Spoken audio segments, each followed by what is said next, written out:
Hi, my name is Trevor. I'm a veteran with a passion for finance and helping others along in their journey with money. As I share my past and how it has shaped my relationship with money, I hope it helps you to reflect on your own journey. What beliefs did you grow up with? What patterns do you carry today? Because ultimately, understanding those things can help you set realistic goals, reduce unnecessary stress, and turn money into something that supports your growth, not something that holds you back. So without further ado, let's get started. Growing up, money wasn't really something I was aware of, at least not in the first 5 or 6 years of my life. Both of my parents worked good jobs. We lived what felt like a very comfortable life, went on vacations, went out for dinner, and Christmas was always filled with presents. I never really thought about money or even knew it existed in any meaningful way, because everything I needed and wanted was simply there. But oh boy, that was about to change. Around 5 or 6, my parents divorced and my mom lost her job. She wouldn't return to work until I had moved away for university. And that was the first time I started to really hear the word no when it came to money.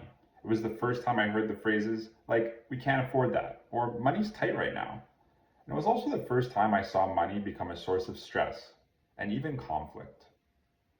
I struggled as my friends went on trips to Disneyland while I was wearing secondhand clothing and getting subsidized rates for summer camps. I became very self conscious and worried that people would discover I was poor. My fear was realized when a classmate came over to work on a group project and proceeded to laugh at how small and shabby my house looked.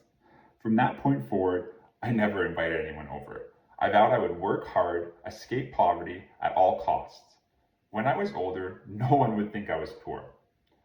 I started working at 15, and money began to roll in. My self-confidence improved, but I continued to be self-conscious about my family's financial position. And when asked to be dropped off down the street by my friend's parents, so nobody could see where I lived, I worked hard in school and began saving for university, believing that getting a degree and landing a high-paying job was what would set me up for a happy and fulfilling life. I spent summers working with my uncle during high school, who, despite being successful financially, never lived an extravagant life. He talked to me constantly about the time value of money, about saving, about making smart financial decisions. I'll never forget the lesson he taught me the first summer I worked for him. At the end of the summer, he gave me two options. One, take the money I'd earned straight up for the hours that I'd worked. Or two, invest it with him, he'd double it, and guarantee a generous return. I chose option two. Before I left for university, my uncle handed me an envelope stacked with $100 bills. Choosing to save and invest had yielded huge returns, and that decision changed how I thought about money. It was the first time I saw that money could work for you if you gave it the time, and that lesson stuck with me, and I began investing on my own shortly thereafter. When I was 19, I was accepted into the Royal Military College and began receiving a $40,000 a year salary, which seemed like a lot for a 19-year-old. I remember buying a $100 pair of Lululemon pants and feeling guilty.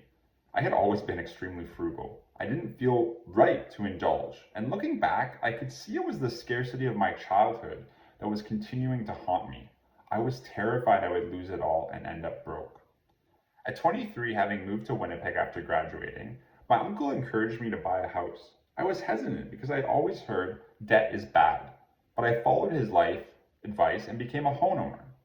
This experience taught me to see the difference between good debt and bad debt.